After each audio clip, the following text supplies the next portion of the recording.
Election commission of Pakistan ने पाकिस्तान की तारीख का सबसे ज़्यादा मतनाज़ तरीन और जानिबदार तरीन इलेक्शन 2024 में करवाया है। और फिर इलेक्शन कमीशन ऑफ पाकिस्तान को आज भी का पाकिस्तान तरीके इंसाफ एक वाहिद ऐसी जमात नजर आती है कि इसमें सारी खराबियां हैं। ममनुआ फंडिंग केस हो, तौहीन हो, इंट्रा पार्टी इलेक्शन हो, झंडे के इंतखाबी निशान के हवाले से हो, कुछ भी हो, हर जानिब से सिर्फ पाकिस्तान तरीके इंसाफ ही हमारे इलेक्शन कमीशन को बुरी लगी है। और वही इलेक्शन कमीशन आजकल ये सोच रहा है कि सुन्नी इत्तेहाद कौंसिल को यानी कि पाकिस्तान तहरीके इंसाफ को वो जो सीटें हैं, जो मखसूस सीटें हैं, वो देनी है या नहीं देनी है। और इसी इलेक्शन कमीशन ने 2 साल के अंदर, पिछले 2 साल के दौरान अगर देखा जाए तो पाकिस्तान के अंदर जो अपना किरदार अदा किया, बहुत रुसवाई अपने नाम की है और बहरान दर बहरान का सबब बनता रहा है। आज जो इरशाद भट्टी पाकिस्तान के बड़े मायनाज सहाफी हैं, उन्होंने इस हवाले से बड़ी जबरदस्त बातें की हैं और उन्होंने बड़ा इस इलेक्शन कमीशन के हवाले से पाकिस्तानी कौम को बताया कि दरअसल ये कर क्या रहा है। जब पीडीएम हुकूमत बनी थी तब जो सियासी बहरान पैदा हुआ था उसकी भी एक बड़ी वजह इलेक्शन कमीशन था। फिर जब इमरान खान ने केपी की और असम्बलियां वगैरह जो पंजाब की असम्बलियां थी वो तोड़ी, तो फिर उसके बाद इलेक्शन होना चाहिए था लेकिन इलेक्शन नहीं करवाया, उसके अंदर भी इलेक्शन कमीशन का फिर बड़ा किरदार सामने आया।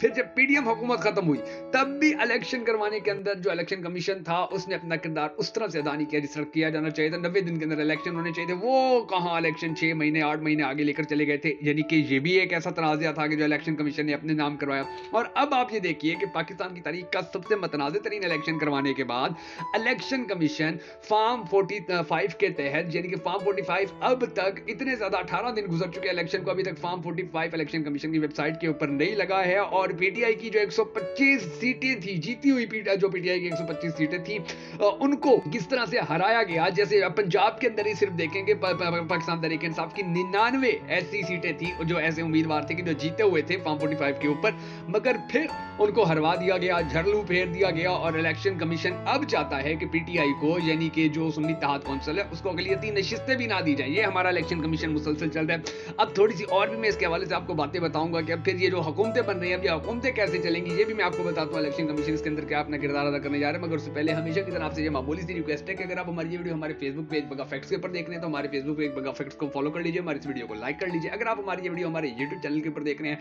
तो हमारे यूट्यूब चैनल को सब्सक्राइब करके हमारी इस वीडियो को लाइक जरूर कर लीजिएगा। मैं आप याद रखिएगा कि आपकी इस मामूली से क्लिक से आपको फर्क नहीं पड़ता मगर हमें बड़ी सपोर्ट मिलती है। मैं हूं शकील हैदर और आप देख रहे हैं आपका मोस्ट फेवरेट चैनल बगा फैक्ट्स।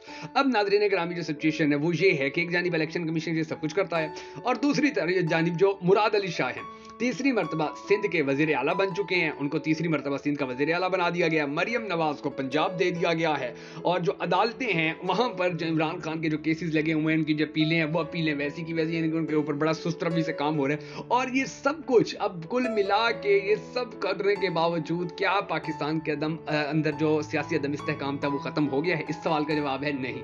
क्या पाकिस्तान के अंदर जो मुआशी अदम इस्तेहकाम था वो खत्म हो गया है? इसका जवाब है नहीं। क्या पाकिस्तानी अवाम इस होने वाले इलेक्शन के ऊपर भरोसा कर रही है, इसके रिजल्ट्स के ऊपर भरोसा कर रही है? उसका जवाब है नहीं। क्या पाकिस्तानी अवाम अदालतों के जो फैसले सामने आ रहे हैं उसके ऊपर अपनी राय किस किस्म की दे रही है, पॉजिटिव दे रही है या मनफी दे रही है? ये भी आप सबको पता है। इसी तरह पाकिस्तान की जो पुलिस है वो जिस तरह पिछले 2 साल के दौरान पाकिस्तान तहरीक इंसाफ के हवाले से काम करती रही, तो कोई उसको अप्रिशिएट कर रहा है? कोई भी नहीं कर रहा। इसी तरह जो नैब था, नैब ने जिस तरह से पाकिस्तान मुस्लिम लीग नून के अहम रहनुमाओं के केसेस माफ किए, तो शाखाना के हवाले से जो बड़े बड़े फैसले माफ किए, तो क्या नैब के ऊपर पाकिस्तानियों का भरोसा रह गया? नहीं, उसके ऊपर भी नहीं। तो ये सारा कुछ जो है, इसका कंक्लूजन क्या है? इसका कंक्लूजन यही है कि इलेक्शन करवाने के बावजूद भी हमारे इलेक्शन कमीशन ने ऐसा किरदार अदा किया है कि पीडीएम हुकूमत में जैसे हालात थे, जैसे निगरान हुकूमत के अंदर हालात थे, आज भी वैसे हालात है। हालात चेंज नहीं हुए। हालात चेंज तब होते जब इलेक्शन कमीशन अपना काम ईमानदारी से करता, जब इलेक्शन कमीशन साफ शफाफ इलेक्शन करवाता, जब इंटरनेट बंद ना होता, जब फॉर्म 45 के ऊपर जो जीते हुए थे वो जीते रहते, तो फिर कहा जा सकता था कि इलेक्शन कमीशन ने अपना किरदार अदा किया। मगर आप ये देख लीजिए कि पाकिस्तान के इलेक्शन कमीशन की जो सूरत हाल है वो कितनी गंभीर है कि पाकिस्तान के अंदर कभी इतना बुरा इलेक्शन नहीं हुआ था।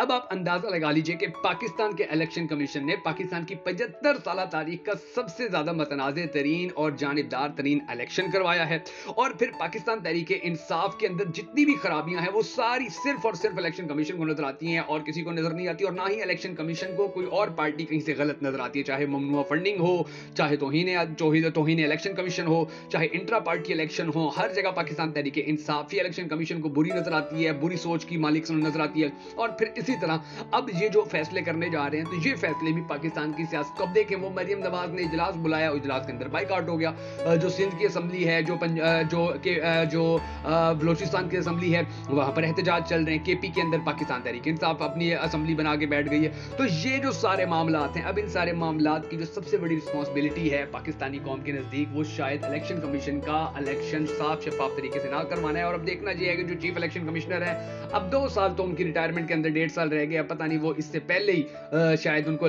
फील हो जाए कि जी काम मैं वो उस तरह नहीं कर सका कि जिस तरह करना चाहिए था, या जिस तरह से पाकिस्तानी अवाम उनको तनकीद का निशाना बना रही है। तो इसके ऊपर अब देखते हैं कि आने वाले वक्त के अंदर फिर वो अपना किरदार कैसा अदा करते हैं। हम सबको दुआ करने के अल्लाह तबारक व तआला हमारे मुल्क के हालात के ऊपर रहम फरमाए।